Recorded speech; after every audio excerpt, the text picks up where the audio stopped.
Certain bacteria and blue-green algae also convert nitrogen into ammonia, a process known as biological nitrogen fixation.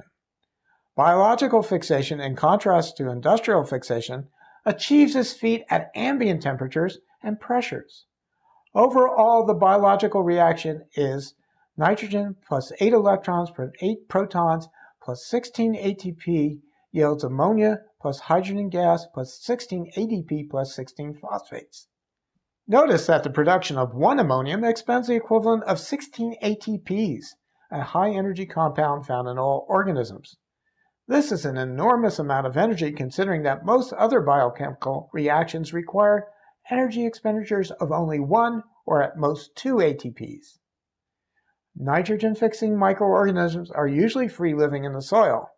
A few of them, however, form associations with higher plants in which the microorganisms directly supplies the host plant with organic nitrogen in exchange for other nutrients and carbohydrates. The most common type of association is between members of the pea family and soil bacteria, collectively known as rhizobia. Nitrogen, once fixed into ammonia, dissolves into water to form ammonium, according to the equation ammonia plus water equals ammonium plus hydroxide. This ammonium enters the biochemical cycle and passes through several organic or inorganic forms before it eventually returns to atmospheric dinitrogen. Amino acids, ammonium, and nitrate, which are produced through biological fixation or released through decomposition of soil organic matter, become the object of intense competition among plants and microorganisms. To remain competitive, plants have developed diverse mechanisms for scavenging these nitrogen forms as quickly as possible. These mechanisms range from routine to bizarre, from standard root absorption to carnivory of small animals.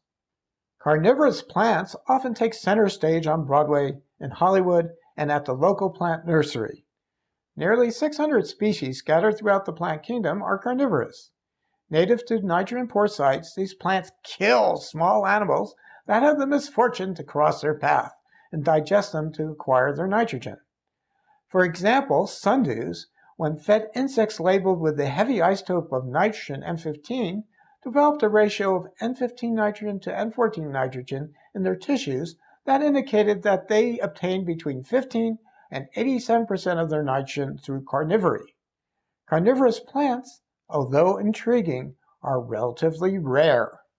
Most plants, even nitrogen-fixing and carnivorous ones, acquire the majority of their mineral nitrogen through root absorption of ammonium and nitrate from the soil solution.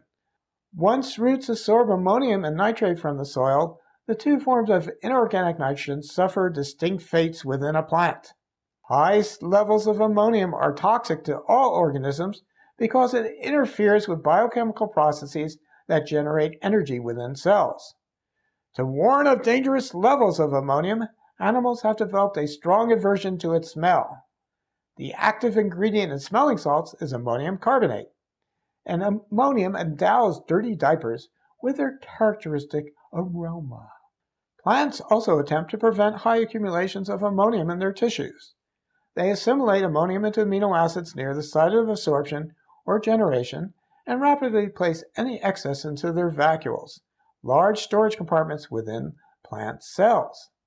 The conversion of ammonium into amino acids in roots entails several reactions that, in summary, ammonium plus an organic acid plus 2 ATP plus an electron yields amino acids plus 2 ADP plus 2 phosphate plus water.